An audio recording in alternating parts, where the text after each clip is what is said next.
Hello, good morning. Last video में हमने किया था इनकम फ्रॉम हाउस प्रॉपर्टी। आज हम लोग देखते हैं इनकम फ्रॉम बिजनेस कैसे कंप्यूट करते हैं। तो सबसे पहले आइए पूछते हैं भारत सरकार से, उन्होंने इनकम टैक्स एक्ट में क्या तरीका दिया है बिजनेस इनकम कंप्यूट करने का। Let me share my screen. Income tax India .gov.in।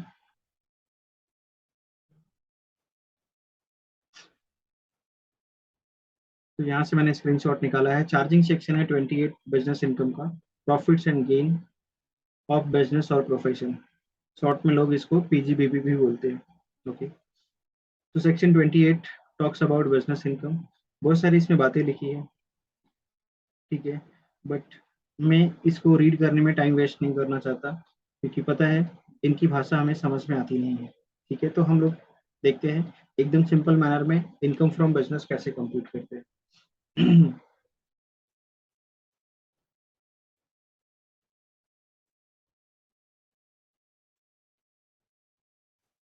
Income from business और profession. Statement of income from business. एक डायरेक्ट मेथड हम लोग देखेंगे, दूसरा इनडायरेक्ट मेथड। डायरेक्ट मेथड बहुत ही सिंपल मेथड है। आप क्या करो, ग्रॉस बिजनेस इनकम कंसीडर कर लो, उसमें से जो जो एक्सपेंसेस अलाउड है वो माइनस कर लो। सेक्शन 32-37, सेक्शन 32-37 में मेंशन किया है कि बिजनेस इनकम से कौन कौन से एक्सपेंस आप माइनस कर सकते हैं, जो एक्सपेंसेस अलाउड है। एंड दो सेक्शन में बिजनेस इनकम के बारे में बोला है, सेक्शन 28 में बिजनेस इनकम के बारे में, 41 में डीम्ड बिजनेस इनकम के बारे में। तो आप सिंपली बिजनेस इनकम का टोटल लगा लो, उसमें से एक्सपेंसेस जो अलाउड है लेस कर लो, you will get taxable income from business. Okay, और एक दूसरा मेथड है indirect method, where you prepare your trading PNL account. So from PNL account you will get net profit as per books, उसको ही adjust कर दो as per income tax. कुछ adjustment करने पड़ते हैं, तो जो बुक्स ऑफ अकाउंट्स अकाउंट्स में ऑलरेडी तुमने प्रिपेयर कर रखा है, उसी नेट प्रॉफिट को हम लोग एडजस्ट कर लेंगे एज पर इनकम टैक्स, तो हमें मिल जाएगा इनकम फ्रॉम बिजनेस प्रोफेशन। वो इनडायरेक्ट मेथड होता है।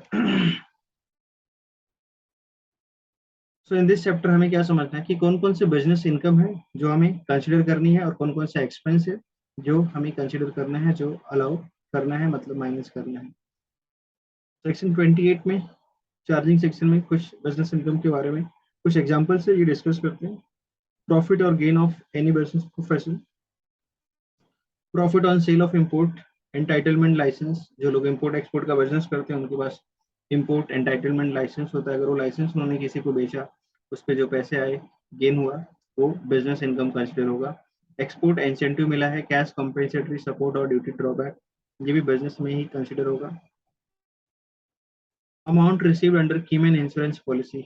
अगर आपने अपने बिजनेस में कोई की पर्सन है जिसके लिए इंश्योरेंस पॉलिसी लिया है, उसका प्रीमियम जो पे किया उसको बिजनेस एक्सपेंस ट्रीट किया था, उस पर जो पॉलिसी का अमाउंट मिलेगा वो आपकी बिजनेस इनकम कंसिडर होगी।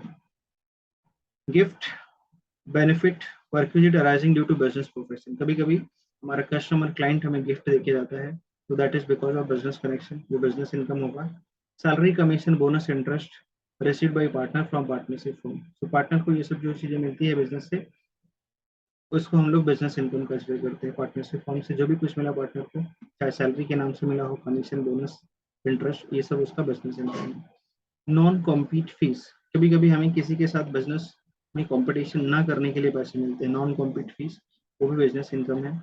समटाइम्स गवर्नमेंट कुछ ग्रांट या सब्सिडी देता है हमारे बिजनेस को प्रमोट करने के लिए, वो भी बिजनेस इनकम कंसिडर होगा। And fair market value of stock on conversion of capital asset. इस पॉइंट का कनेक्शन नेक्स्ट सेट से कैपिटल गेन से भी है, जहाँ पे हमने स्टॉक को कन्वर्ट कर दिया है कैपिटल एसेट में। स्टॉक को कैपिटल एसेट में, fair market value of stock on conversion to capital asset, etcetera etcetera. मतलब इसके अलावा भी और कुछ इनकम हो सकती है। वैसे ये जो इनकम टैक्स का वेबसाइट है, चार्जिंग सेक्शन 28, ये वाला पेज, इस पे और भी आगे कई सारा पेज है, बट मैंने फर्स्ट पेज का स्क्रीनशॉट लिया है, क्योंकि इसमें बहुत कॉम्प्लिकेटेड मैनर में चीजें दी हुई है, जिसकी लैंग्वेज लॉ मेकर की हाई फाई लैंग्वेज हमें समझ में आने वाली नहीं है।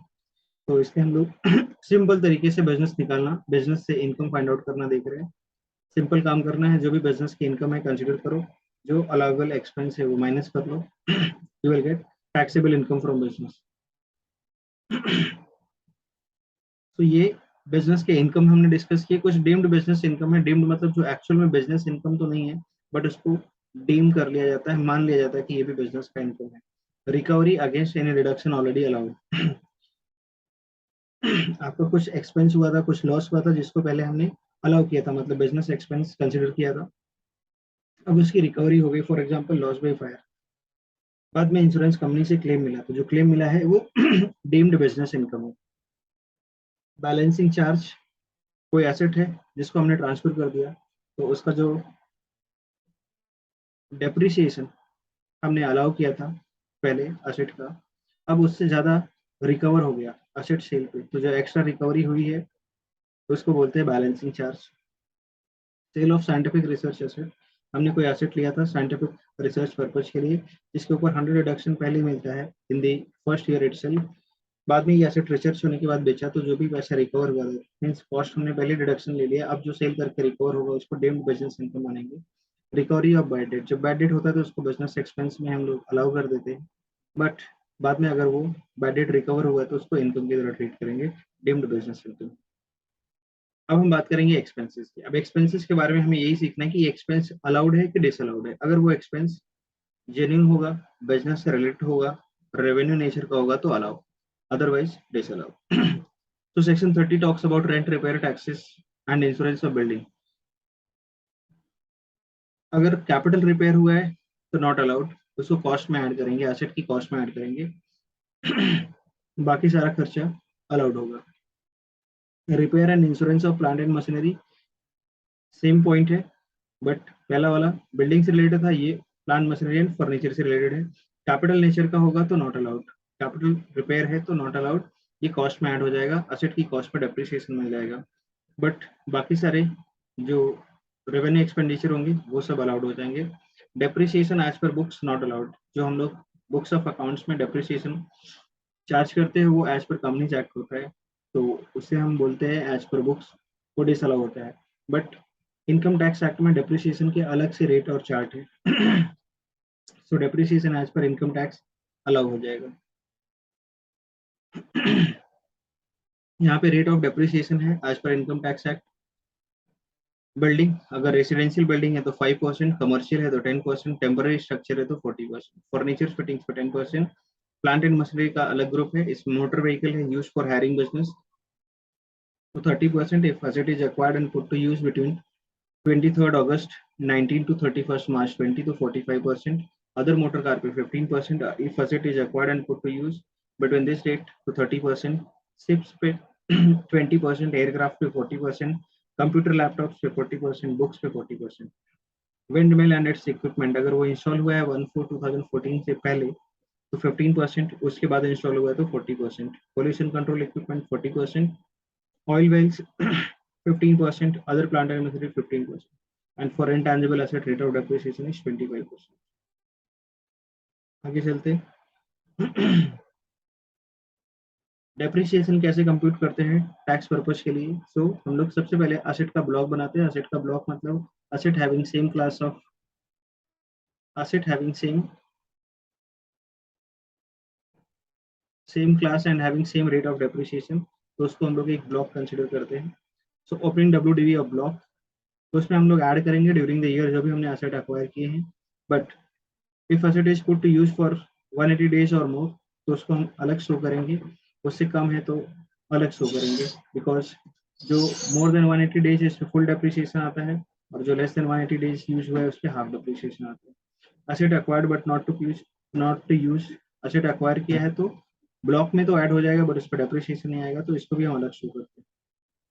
फिर इसमें से जो असेट हमने सेल कर दिया, ट्रांसफर कर दिया, उसका सेल प्राइस माइनस करेंगे, क्लोजिंग WTV में डेप्रिसिएशन निकालेंगे। Asset acquired but not put to use, मतलब ये वाला पार्ट, इस पे नो डेप्रिसिएशन क्योंकि इसको यूज ही नहीं किया है। लेकिन जो असेट हमने यूज किया है लेस देन 180 डेज, उस पे डेप्रिसिएशन का रेट हाफ कर देंगे। Simply you can half rate of depreciation और you can calculate depreciation at full rate and later on half the amount, जो डेप्रिसिएशन का अमाउंट है उसको हाफ कर सकते हैं, और जो बैलेंस अमाउंट आएगा ब्लॉक का उस पर फुल रेट ऑफ डेप्रिसिएशन लगेगा। तो ये जो डेप्रिसिएशन कैलकुलेट होगा ये एज पर इनकम टैक्स है, ये अलाउड होता है, बुक्स वाला डिसअलाउ होता है। Section 33 A B talks about tea coffee rubber business.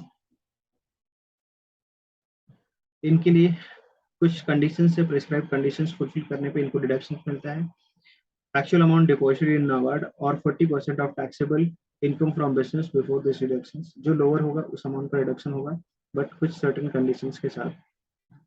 फिर ऐसे ही सिमिलर सेक्शन है सेक्शन 33 ए बी ए, इसमें डिडक्शन मिलता है petroleum and natural gas business को कुछ स्पेसिफिक कंडीशन के साथ।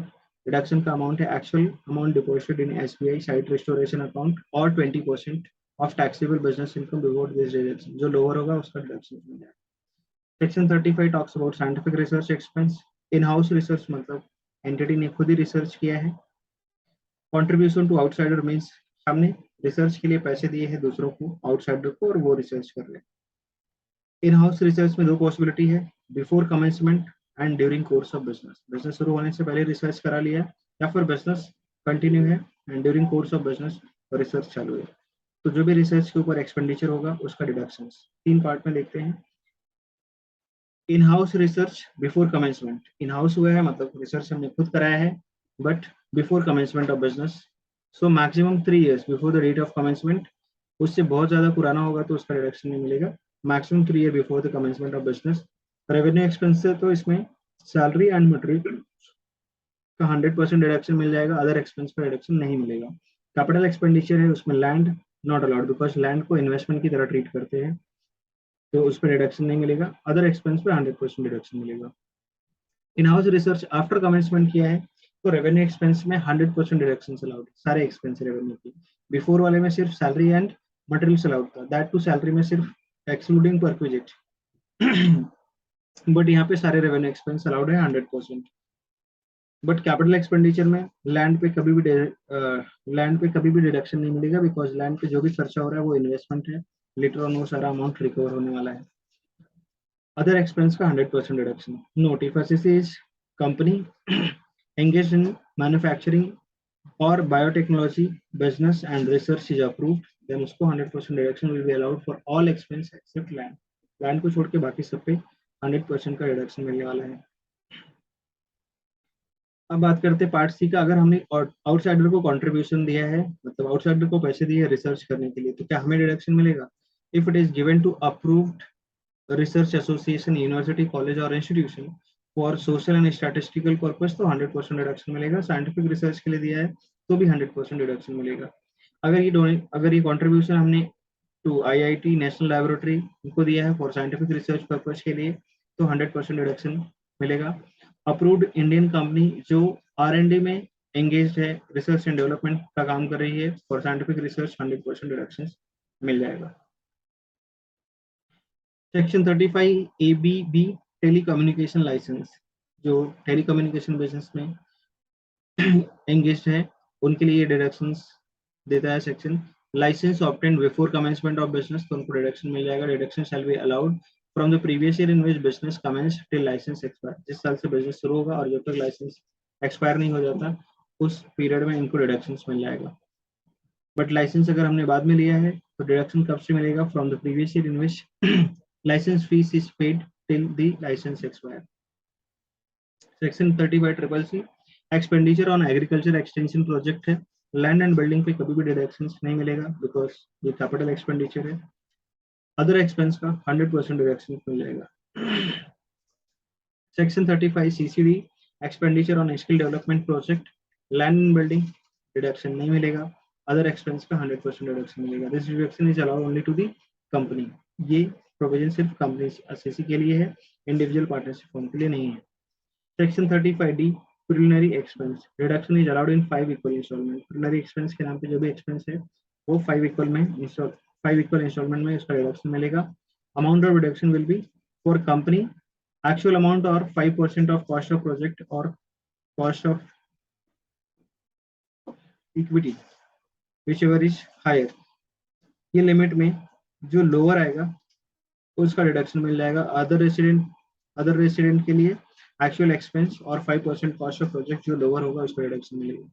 Section 35 DDA expenses expenditure on voluntary retirement scheme, जो भी डिडक्शंस जो भी एक्सपेंस हुआ है उसका रिडक्शन मिलेगा बट इन 5 इक्वल इंस्टॉलमेंट। उसके बाद बात करते हैं सेक्शन 35 ED कुछ स्पेसिफाइड बिजनेस के बारे में डिडक्शंस के लिए बोला है।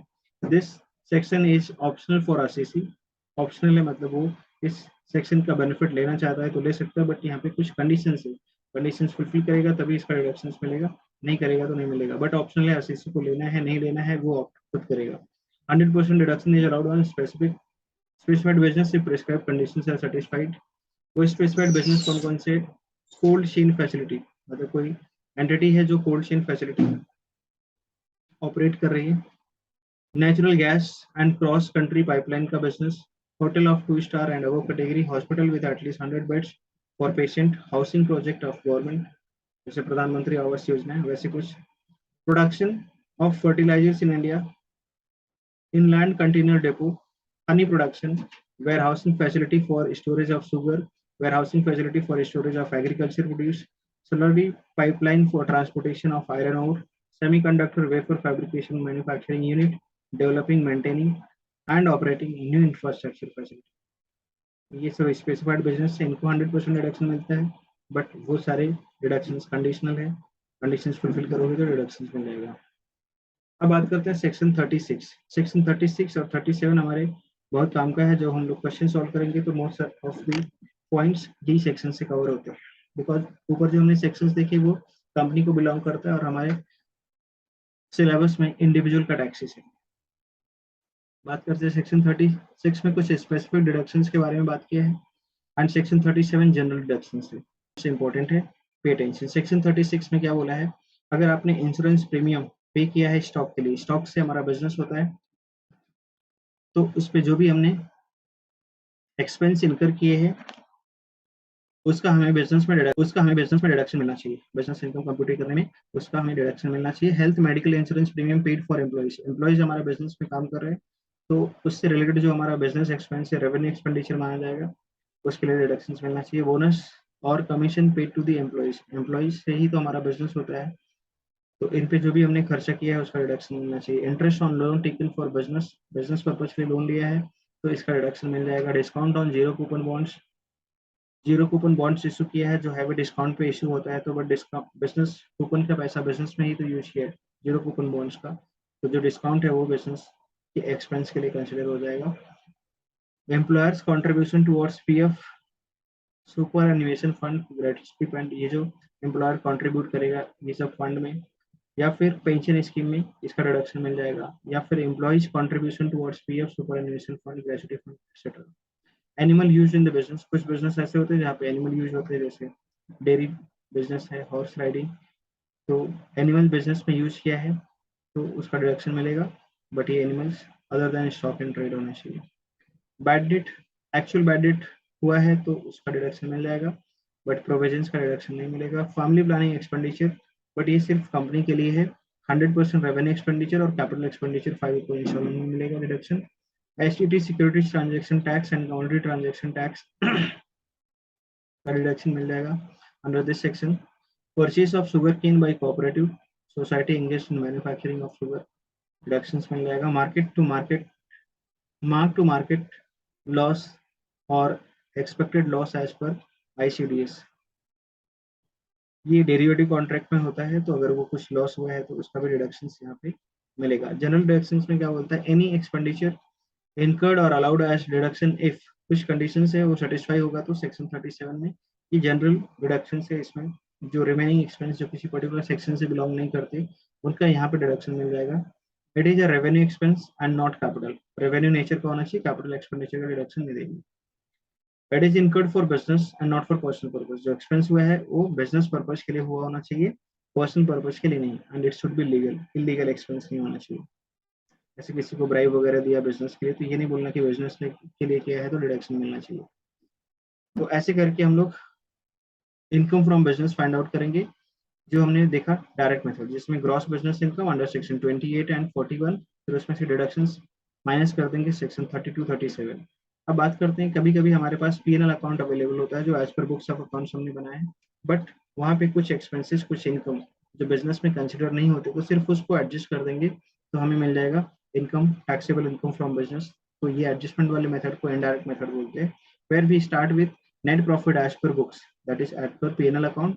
फिर जो एक्सपेंसेस डिसअलाउड है, जो P&L अकाउंट डेबिट साइड में ऐसे एक्सपेंस हमने बुक्स में रिकॉर्ड किए हैं जो इनकम टैक्स में अलाउ नहीं है, डिसअलाउड है, उसको एड बैक कर देंगे।